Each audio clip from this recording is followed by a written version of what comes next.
الحمد للہ وکفیٰ والصلاة والسلام علی عبادہ الذین اصطفیٰ اما بعد فاعوذ باللہ من الشیطان الرجیم بسم اللہ الرحمن الرحیم ان اللہ وملائکتہ یصلون علی النبی یا ایھا الذین آمنوا صلوا علیہ وسلموا تسلیما اللہم صلی علی سیدنا و مولانا محمد النبی والامی وعلی آلہ وصحبہ وسلم تسلیما کثیرا کثیرا۔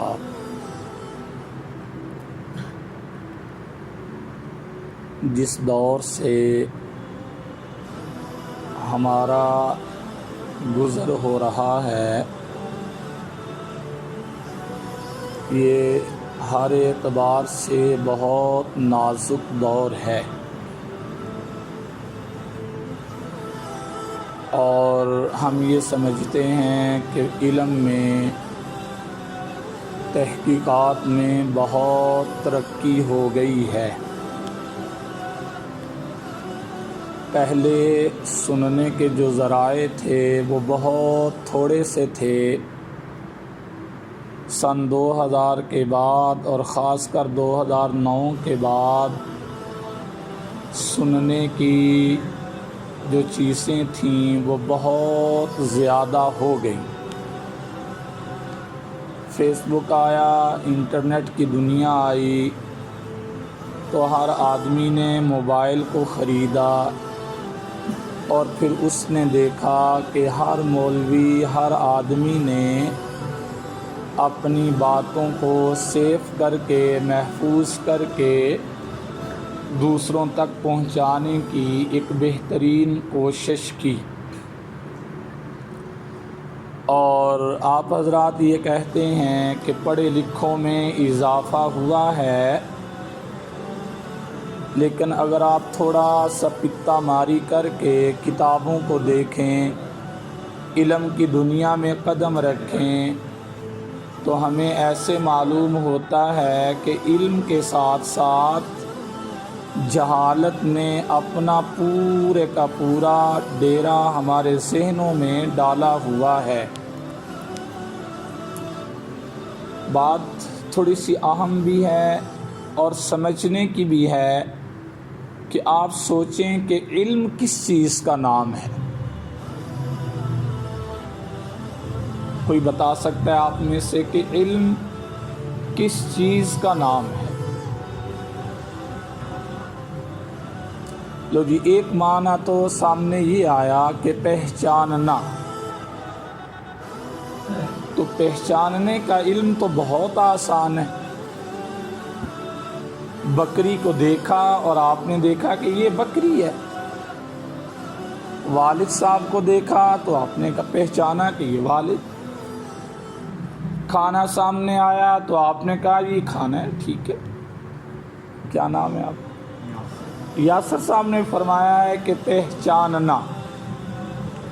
تو علم کی یہ صورت تو بہت آسان ہے۔ اور کوئی لگی رفاقت صاحب نے کہہ دیا ہے کہ جاننا۔ تو ظاہری بات ہے جس چیز کو آپ نے پہچانا اسے جان بھی لیا۔ لغت میں معنی یہی آئیں گے شاید کہ آپ ایک چیز، یہ ریل پڑی ہے، آپ نے دیکھا اور جانا دونوں، اور پہچان بھی لیا۔ یہ تو بالکل نارمل چیزیں ہیں۔ اگر علم کا معنی جاننا کریں تو سامنے گھڑی لگی ہے، ٹھیک ہے، جان گئے ہم۔ اگرچہ حاجی رفاقت صاحب کے بتائے ہوئے معنی میں تھوڑی سی گہرائی بھی ہے۔ وہ گہرائی کیا ہے کہ آپ چیزوں کو دیکھ کر ان کی گہرائی میں اتریں۔ یہ سامنے والا دروازہ اگر توجہ خراب، بات سمجھانے میں ذرا سہولت ہے، دلچسپ موضوع ہے، سنیے اسے۔ آپ کہتے ہیں کہ جاننا ہے چیزوں کا، ٹھیک، جاننا صرف اس حد تک نہیں ہے کہ سامنے ایک ٹوٹی لگی ہے، گھڑی لگی ہے، آپ نے جان لیا اچھا یار گھڑی ہے. کبھی یہ بھی جاننے کی کوشش کی ہے کہ اس کے اندر وہ کون کون سی چیزیں ہیں جو اس کے ٹائم کو ظاہر کر رہی ہیں؟ کیوں؟ گہرائی.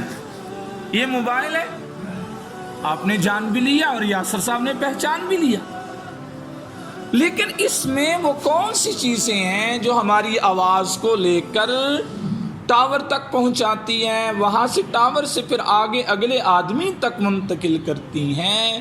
یہ ہے اصل علم کہ آپ نے پہچاننے کے ساتھ ساتھ اس کی گہرائی میں اتر کے جان بھی.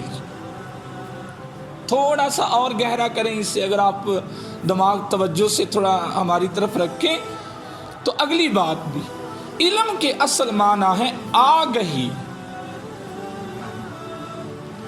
آئی سمجھ کہ کسی چیز کی معرفت حاصل کر. علم اصل میں دو چیزوں کا نام، ایک جاننے کا نام علم اور دوسرا اس کی معرفت کے تک پہنچ جانا. مثلا ہمارے معاشی میں کچھ لوگوں نے کہا کہ فلاں چیز ملے تو چاندی بن جاتی ہے.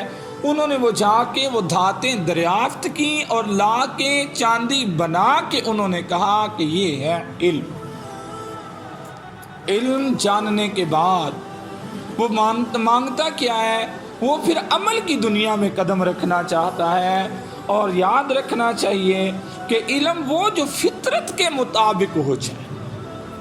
ہمارے اس دور میں سب سے بڑی مصیبت یہ پڑی کہ لوگوں نے علم کو اپنی سطح سے اٹھا کر، ایک جگہ سطح ہوتی ہے نا ہر چیز کی. بڑی آسان مثال اس کی بھی لے لیں. دودھ دیکھیں آپ ہیں؟ بولیے.